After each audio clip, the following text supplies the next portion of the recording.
दोस्तों नमस्कार, संजीवनी रिसर्च में आपका स्वागत है। दोस्तों, आज हम एक ऐसे औषधि के बारे में आपको इस वीडियो के माध्यम से बताने जा रहे हैं। आपने देखा होगा, आपके आसपास ऐसे स्थान, खेत, ताल या परती, वहाँ पर आपको बाल के आकार के एक ऐसे पौधे को देखा होगा जिसके फल कुछ गुलाबी कलर के और कुछ ब्राउन कलर के, इस प्रकार से जैसे हम दिखाएं आपको, तो आप देखेंगे कि इस आकार के खेतों में या आपके आसपास बेकार पड़े हुए परती पर पाए जाते हैं। दोस्तों, जिसे आप खरपतवार या अनुपयोगी प्लांट समझते हैं, उसके बारे में हम बताएं तो यह मानवीय शरीर के लिए अत्यंत उपयोगी औषधि के रूप में इसका प्रयोग किया जाता है। दोस्तों, यह अगर देखा जाए तो संपूर्ण भारत में यह औषधि पाई जाती है और इसके पुष्पों में अत्यंत महकदार इसमें से खुशबू निकलता है। और अगर इसका चर्चा हम करें तो औषधि महत्व में इस पौधे का संपूर्ण पंचांग ही प्रयोग किया जाता है। दोस्तों, इसे लैटिन में स्पैरेंथस इंडिकस के नाम से जाना जाता है तथा इसे अन्य भाषाओं में अगर इसके नाम की हम चर्चा करें तो इसे मुंडी, गोरख मुंडी, महामुंडी आदि नामों से जाना जाता है। दोस्तों, आयुर्वेद के अनुसार मुंडी के अगर गुणों की चर्चा की जाए तो मुंडी विपाक में चरपरी, उष्णवीर्य, मधुर, मेध्यकारक अर्थात बुद्धि को बढ़ाने वाला, ग्वाइटर, अपची, मूत्रकृच्छ, कृमि, योनि रोग, पीलिया व फाइलेरिया, अपस्मार, मोटापा, बवासीर आदि रोगों की एक अचूक औषधि मानी जाती है।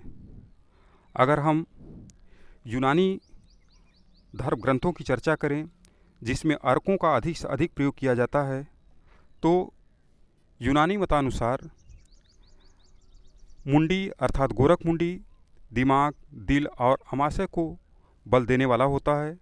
साथ ही साथ शरीर में कहीं भी सूजन अगर हो तो उसे भी दूर करके, अगर कब्ज बनता हो तो उसे भी मुंडी अर्थात गोरख मुंडी उसे दूर करने में सक्षम होता है। साथ ही साथ उन्माद, गांठें और सूखी खुजली तथा कोढ़ व वात विकार में भी इसका प्रयोग किया जाता है। इसके साथ ही यूनानी मत के अनुसार शारीरिक दुर्बलता व नेत्र ज्योति को बढ़ाने वाला भी मुंडी का प्रयोग किया जाता है। चरक संहिता या अन्य ग्रंथों की अगर हम बात करें तो अगर किसी को आर्टिकैरिया की शिकायत हो अर्थात उसके शरीर में चकत्ते बनते हैं और वह चकत्ते स्वतः ही 1-2 घंटे में अगर नष्ट होते हैं और यह प्रक्रिया पेशेंट को या व्यक्ति को बार बार अगर बनता है, तो इस केस में गोरखमुंडी के पंचांग का चूर्ण शहद और घी के साथ चाट कर ऊपर से अगर कोई भी व्यक्ति या पेशेंट गिलोय का काढ़ा भी ऊपर से पीता है तो देखता है कि उसकी वातरक अर्थात आर्टिकेरिया भी स्वतः ही दूर होने लगता है। ग्वाइटर के रोगों में भी इसका अत्यंत प्रचलन मिलता है। यह ग्वाइटर रोगों को भी दूर करने में सक्षम होता है। गोरख मुंडी का फूल अगर जिसको हम दिखाएं, इसे कहते हैं फल या फूल इसको। तो गोरख मुंडी का जो फूल होता है वह अत्यंत रक्त शोधक होता है। अगर शरीर में कहीं फोड़े, फुंसी ढेर सारे बन रहे हैं तो उस केस में भी गोरख मुंडी का यह पंचांग या उसके यह पुष्प फल अत्यंत उपयोगी माने जाते हैं। साथ ही साथ आपने देखा होगा कि ऐसा कोई व्यक्ति जिसे प्रोस्टेट की समस्या हो अर्थात उसे बार बार पेशाब लगता हो और या स्वतः ही उसके वस्त्रों में पेशाब की बूंदें उतर जाती हैं और उसे पता भी नहीं चलता, इस केस में भी गोरखमुंडी के पंचांग का अगर प्रयोग किया जाए तो अत्यंत लाभदायक सिद्ध होता है।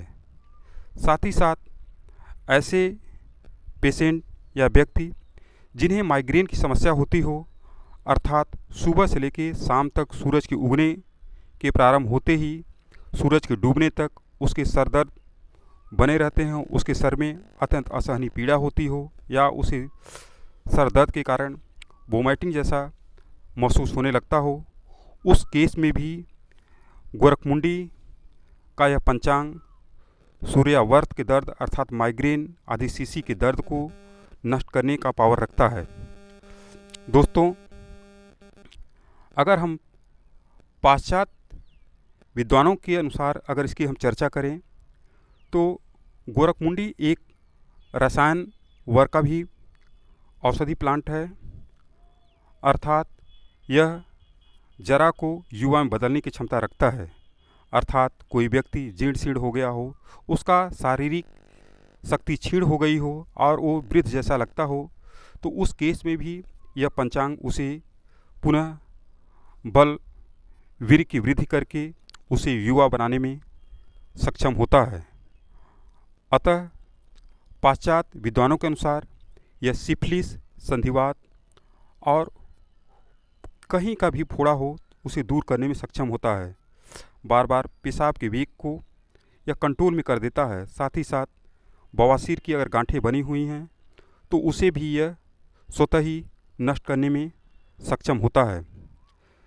दोस्तों, अगर अन्य इसके योग के बारे में हम चर्चा करें तो मार्केट में भी गोरखमुंडी या मुंडी अर्क के नाम से भी आपको यह फार्मेसी की दुकानों पर आपको यह औषधि या योग का बना बनाया अर्क आपको प्राप्त हो जाता है। साथ ही साथ अगर हम रसायन वर्ग के बारे में इस औषधि की चर्चा करें तो इस सारे पंचांग को जो हम आपको दिखा रहे हैं, इसको छाया में सुखा लें और इसको चूर्ण बना करके अगर हलवा बना करके इसे 40 दिन तक अगर कोई सेवन करता है तो उसे अपार वीर्य की वृद्धि होती है। साथ ही साथ उसके अगर बाल भी सफ़ेद होते हैं तो वह काले होने लगते हैं। दोस्तों, भभखे से खींचा हुआ एक प्रकार का आयुर्वेदिक जो ट्रीटमेंट की प्रक्रिया होता है, किसी भी औषधि का अर्क भभका यंत्र द्वारा ही निकाला जाता है। तो भभके से खींचा हुआ इस गोरखमुंडी अर्क का प्रयोग उन्माद, मनोविकार, मस्तिष्क की निर्बलता आदि विकार को दूर करने में किया जाता है। साथ ही साथ ऐसे पेशेंट या व्यक्ति जिन्हें बार बार ज्वर आता हो, वह ज्वर छोड़ने का नाम न लेता हो, उस केस में भी काली मिर्च के अनुपान के साथ गोरखमुंडी का चूर्ण अगर पेशेंट को या व्यक्ति को दिया जाए तो आप देखते हैं कि उसका पुराना से पुराना बुखार स्वतः ही इस गोरखमुंडी औषधि से ही दूर हो जाता है। उधर विकारों में अगर चर्चा किया जाए तो गोरखमुंडी का चूर्ण गोमूत्र के साथ सेवन करने से उसे पेट दर्द या पेट से संबंधित किसी भी समस्या को दूर करने में गोरखमुंडी अकेले ही सक्षम होता है। दोस्तों, हृदय रोगों में भी यह अत्यंत उपयोगी है। साथ ही साथ फाइलेरिया के अगर रोगी हैं तो वहाँ पर भी यह अत्यंत कारगर साबित माना जाता है। जिसे श्वासकाश की बीमारी हो उसमें भी इसके चूर्ण को शहद के साथ अगर आप पेशेंट को देते हैं तो गोरखमुंडी अस्थमैटिक या ब्रोंकाइटिस समस्याओं को भी दूर करने में अत्यंत कारगर सिद्ध होता है। दोस्तों, यह वीडियो कैसा लगा हमारे कमेंट सेक्शन में हमें ज़रूर अवगत कराएं। साथ ही साथ ऐसे भाई बहन या पेशेंट या आपके परिजन जिन्हें ऐसी समस्याएं हों, उन्हें इस वीडियो को अवश्य शेयर करते चलें। साथ ही साथ हमारे जो नए व्यूवर हैं, इसी प्रकार के ढेर सारे आयुर्वेदिक महत्व की ग्रामीण वनौषधियों के बारे में अगर वो जानकारी रखते हैं तो उन्हें इस चैनल को अवश्य सब्सक्राइब कर लेना चाहिए। साथ ही साथ इसे लाइक करके हमारे मनोबल को आप बढ़ाते चलें, जिससे हम आपके सामने ग्रामीण एरिया में फैले हुए इस महान औषधि विरासत को आपके सामने समय समय पर लाने का अनुसंधानिक प्रयास करते रहेंगे। जय हिंद।